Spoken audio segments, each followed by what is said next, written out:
After studying this module, you shall be able to 1. Know factors responsible for growth in service sector, learn the concept of cost disease hypothesis, identify the growth of trade in services, evaluate the structural change in India's economy after independence, and lastly, analyze implications of cost disease hypothesis. Introduction. Indian economy has experienced substantial changes and improvements in its GDP growth performance over the past 3 decades, with average rates of growth growing up and fluctuations coming down. Introduction of economic reforms in 1991 is seen as the turning point in India's post-independence economic history, providing a break from the low growth trap where the country's economy is caught for as long as 4 decades.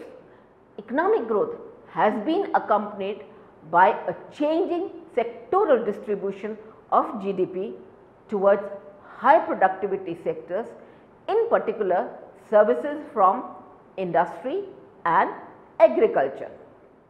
Structural changes and economic growth in services. Linkage between structural changes and growth. Over the time, economists have argued that the high growth rate of GDP that was triggered off by the economic reforms mainly of 1991 and has been sustained over the years has been the most crucial achievement of the Indian economy in recent years. The explanation of the growth and structural change is that the structural change is not expected to affect growth, but instead occurs as a result of the growth process. Sectoral changes in output are thought to occur as development proceeds because the income elasticity of demand for agriculture products is low, while for industrial, particularly manufacturing goods, it is high, and for services, it is still higher.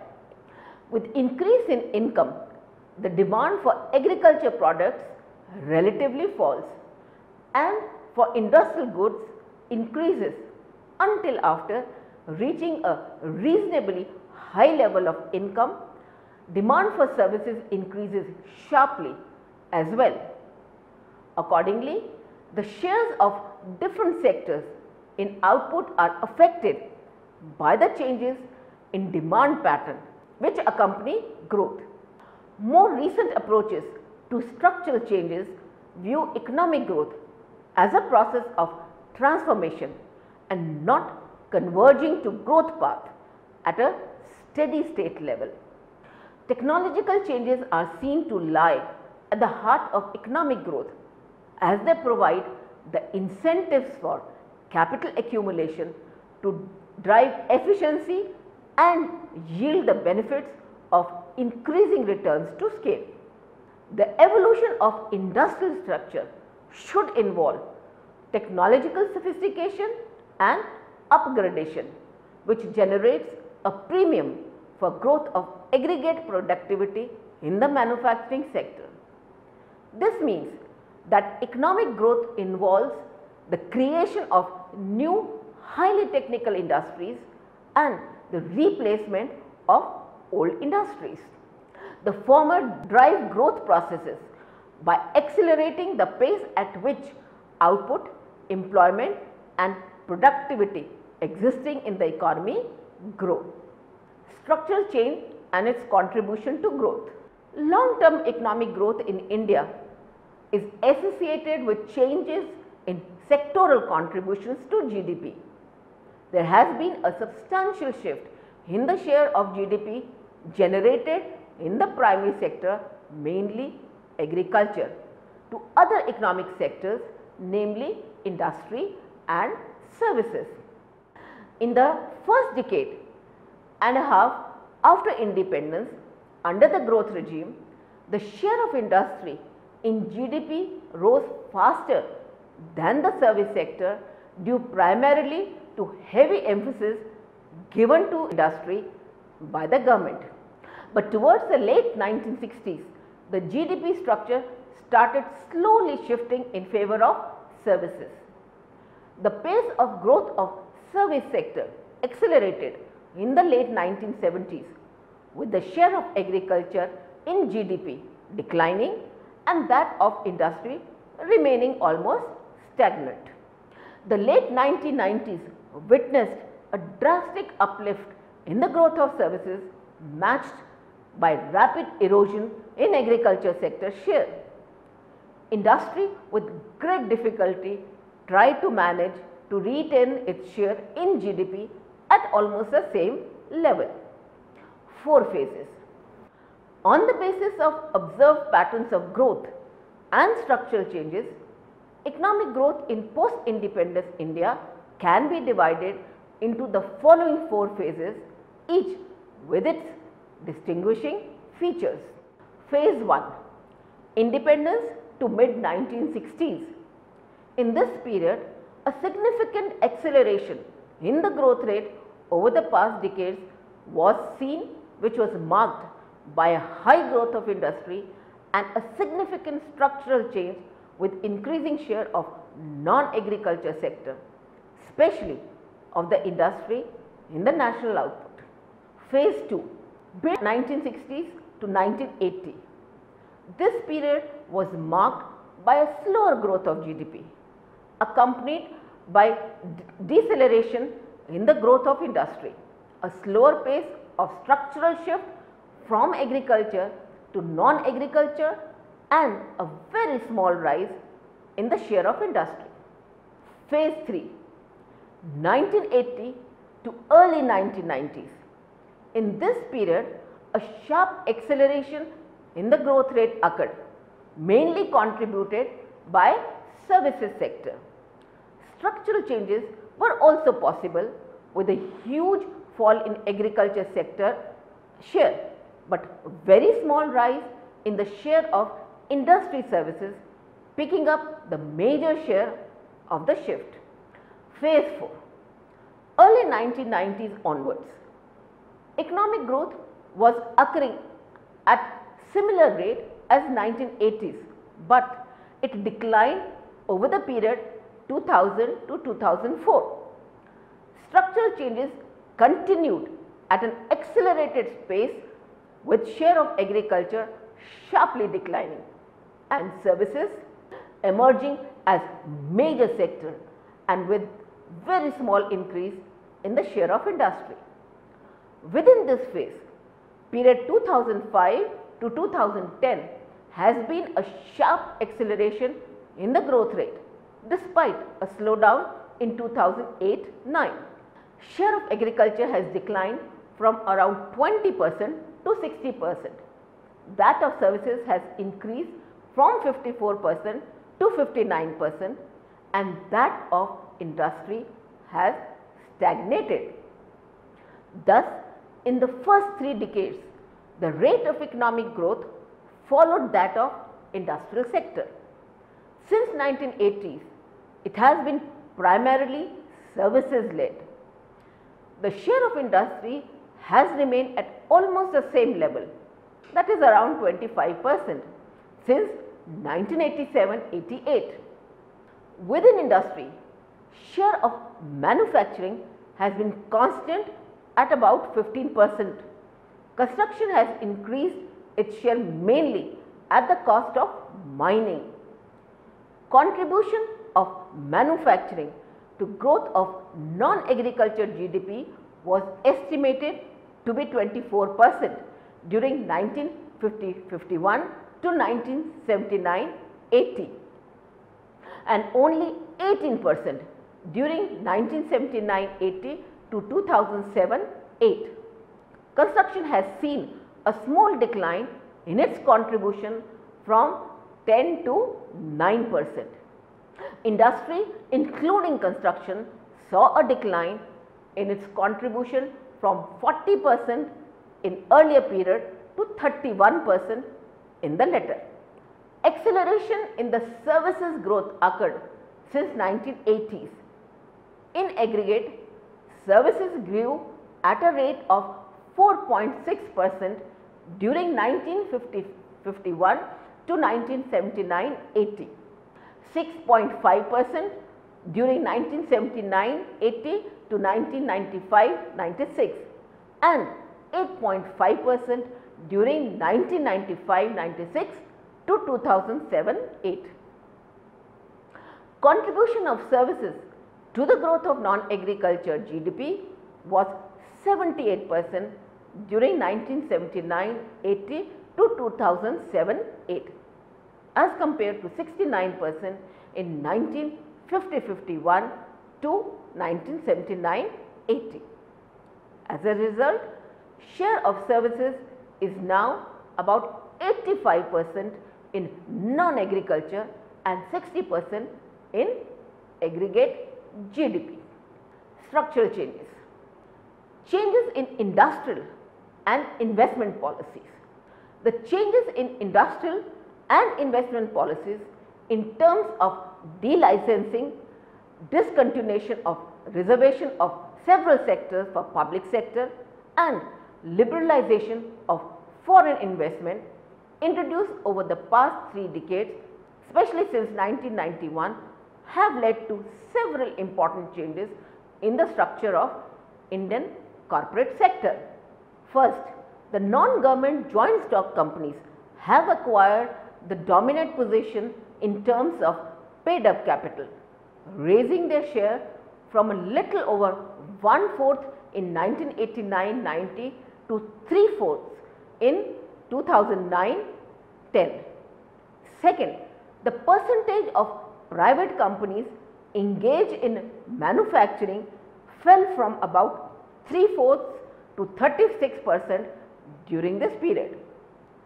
Third, the shift has been primarily in favor of finance, insurance, real estate and business services. The private corporate sector has followed the pattern of change of overall economy towards the services sector.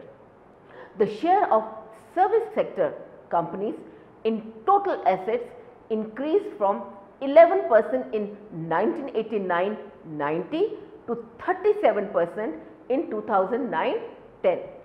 There was a fall in the share of manufacturing. Fourth, de-reservation of sectors earlier reserved for the public sector has led to sharp rise in the participation of private corporate sector in them. So, in electricity, its share increased from 4% to 7%. Most important, in telecommunication, its share increased from nothing to 33% in IT, from 2.3% to 13%. Construction and real estate, ports and engineering construction are the other sectors where private corporate sector has increased its presence significantly. The early 1980s saw a recovery in the GDP growth due to both policy changes and external factors, but which crucially featured a rise in GDP growth supported by all the other 3 sectors. Industry grew at an average growth rate of 6.1% in contrast to 3.9% growth during 1965 to 1980, even if its share in GDP remained almost constant due to faster rise in the services. Within services, there had been a substantial shift away from low productivity vermilion sectors, namely community services and public administration, to high productivity businesses and financial services, followed by trade and hotels. Over the period, India has been able to move into the new activity, drawing on a large pool of underemployed skilled labor, which was created due to India's education and science and technology policy adopted since the late 1950s.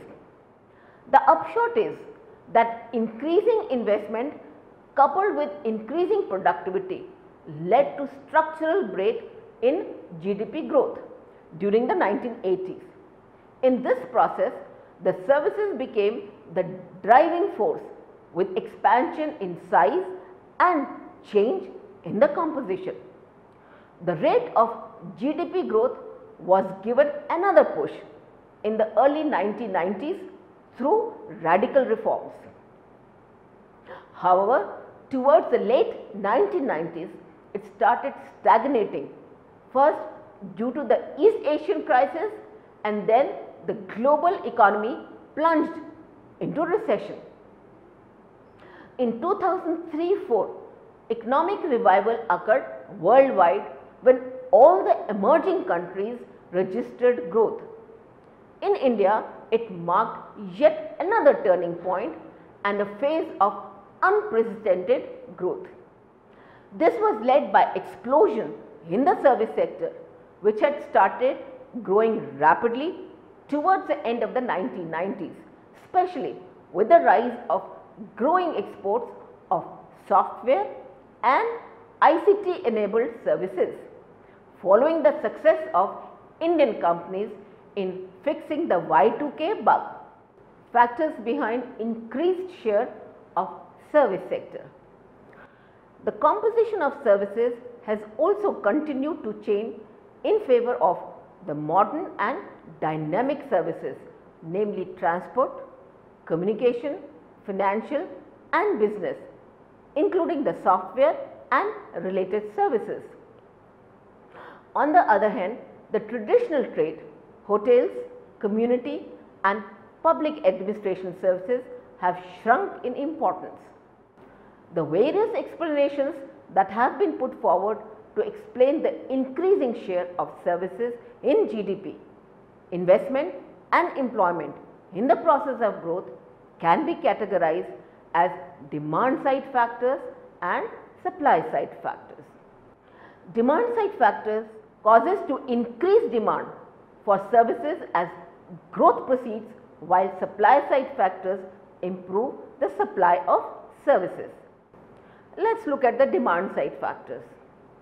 High income elasticity of demand for final product services, structural changes which make contracting out services more efficient than producing them in the firm or household. Supply side factors, trade liberalization and reforms. 1. Increased trade. 2. Higher foreign direct investment in services. 3. Improved technology. Demand side factors. Let us look at the high income elasticity of demand for final product services. The high income elasticity of demand for final product services implies that at any relative price of services, the quantity absorbed of services rises more than the quantity absorbed of commodities as real per capita income increases. This explanation for increasing share of services in the growth process has been tested by many empirical studies. For example, Kravitzes et al. In 1983 and theoretical studies which include Balasa in 1964, Samuelson 1964 and Bhagwati in both 1984 and 1985. However, we find that the hypothesis that demand for services is income elastic tend to find support in early empirical work in the 1980s, but in the 1990s studies with better methodologies and better international data find results contrary to this. For example, Falvey and Jermil in 1996 used disaggregated data set covering 60 countries in 1980 and re-estimate income elasticity of demand for services. They reject the above stated hypothesis for the overall services, though confirm it for different types of services. Structural changes. Along with the notion of services being generally unprogressive, there are arguments about structural changes that take place with economic growth. Browne in 1986 argues that with increase in the monetization in economy, a major chunk of household activities is outsourced from the market. The measured growth of national income is therefore biased upwards, since such shifts in production do not result in a corresponding increase in total output of the combined household and market sectors. The reason for expecting these services to be technically progressive is the fact that these services arise due to specialization, which reflects economies of scale. Being a part of dynamic process of change in the economic system, they are not technically stagnant. Also, it has been pointed out that since the source of growth of these services reflects specialization of activities outside firms, they are independent of any demand influence. But in case the goods splinter off from services, as for example, when gramophone was invented, the musical services left behind very unprogressive and technically stagnant.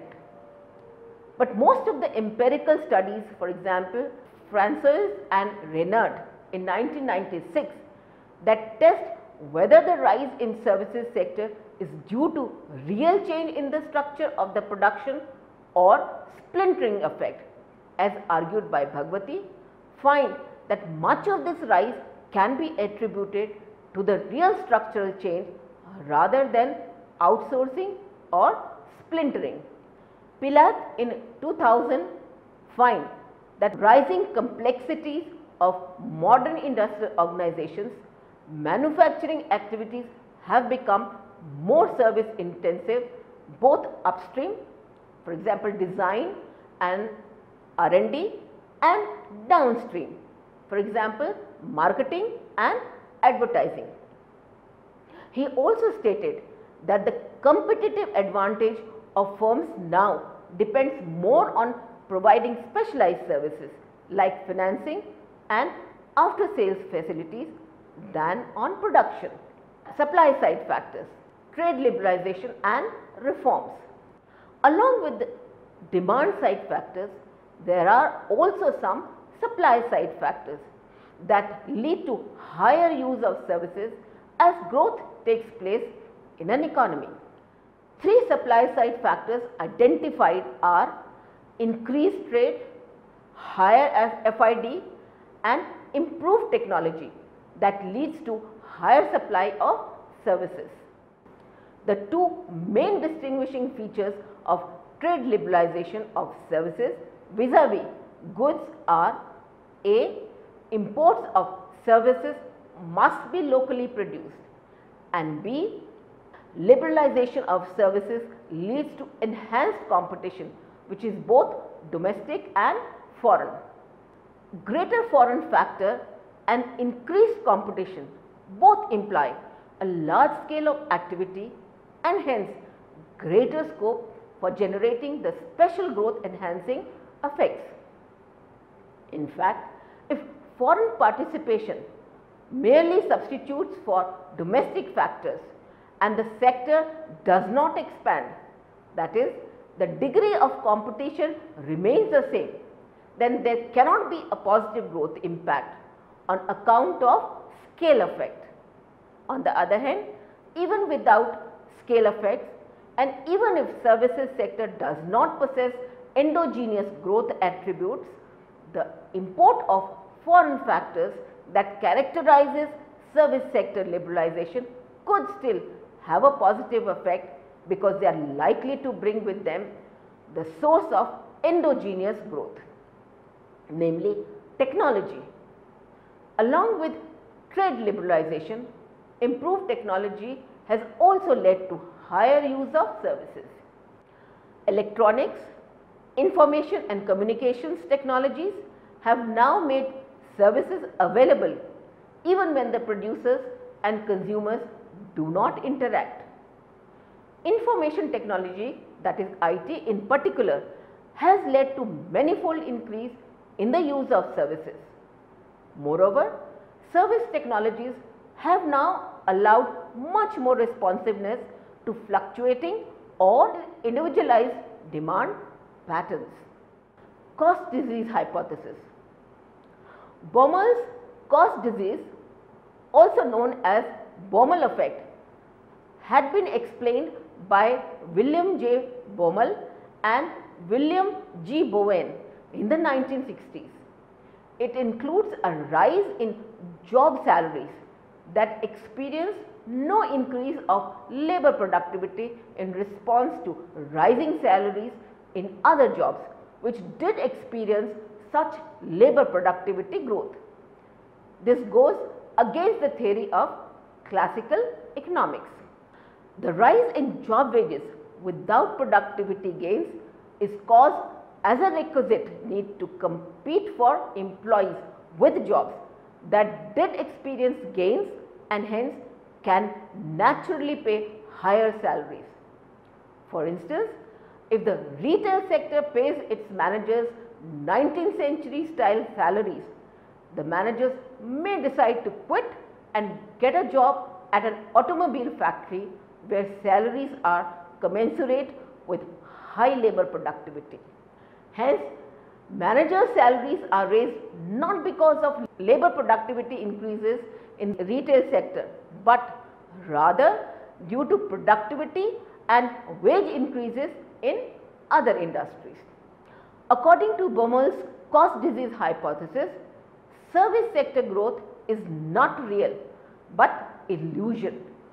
In reality, service sector productivity is improving slower than that of manufacturing, and therefore it seems as if we are consuming more services in nominal terms, while actually consumption of services is quite less. This means that the increase in service sector is caused by low productivity relative to manufacturing. The implication of these hypotheses is as follows. Assuming historical productivity increases for manufacturing, agriculture, education and healthcare, he showed that US can triple its output in all sectors in 50 years. However, due to high productivity level for manufacturing and agriculture sectors, it will take substantially more employment in services to achieve this increase in output. The supply side explanation based on the unbalanced growth model of Baumol maintains that tertiarization is likely to stagnate economic growth because of differential productivity growth. His assumption is that service sector productivity increases less than manufacturing and agriculture sector productivity, since the former is characterized by faster expansion of service employment than of service output due to its higher labor intensity as compared to the latter. Thus, the share of employment in the service sector tends to be higher in high income economies, leading to deceleration of overall productivity improvement.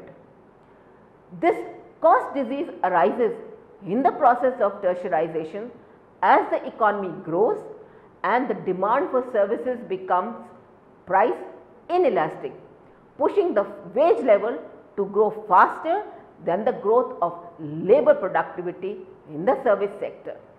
Yet another explanation to the predominance of service sector runs in terms of the dynamic impact of competition among firms, forcing them to leverage their core competence. The technical and structural changes in an economy makes it more efficient to contract out business operations that were done internally by individual firms. The splintering of industrial activity, which increases input demand for services from the industrial sector, pushes the service sector to grow faster than others, according to Gordon and Gupta in 2004. Secondly, the cost disease associated with tertiarization proves instrumental for bias distribution as it pulls the overall output down while pushing the service sector wage level up. This urban bias has grown significantly during the reform period. This is evident from the fact that while the urban share in the net output moved up from 41% in 1980-81 to 46% in 1993-94 to 51.7% in 1999-2000 and 52% in 2004-05. Its share in service output rose to 71% in 1999-2000 from 65% in 1980-81 and 1993-94. The urban share of NDP from services has scaled down to 66% in 2004-05 as per National Accounts Statistics 2007 and 2010. Finally, the outsourcing of business operations in industry, also known as splintering, together with the cost disease, will only increase the cost of producing the same amount of output. This has reflected in the decline of average total factor productivity called TFP, value for manufacturing from 3.9 to 2.1 between 1980s and 1990s as per the report on currency and finance of 2002 and 3. Let us summarize. To summarize in this module, we learned how structural change is not expected to affect growth, but instead occurs as a result of the growth process, and how economic growth and structural shifts favored services of India. There are 4 phases in which the sectoral composition of India is divided, and it was only 1980s onwards that service sector started to lead economic growth. Before that period, industrial sector or agriculture sector had larger share. There are various demand side and supply side factors which could explain the reason behind increased share of services in GDP.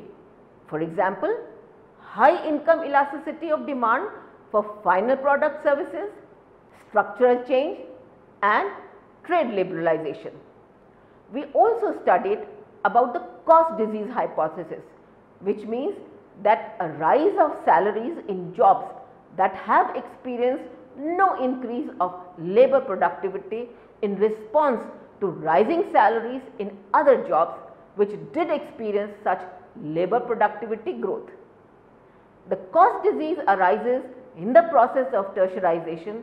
As the economy grows, the demand for services becomes price inelastic, pushing the wage level to grow faster than the growth of labor productivity in the service sector, and also saw its implication in service sector of India.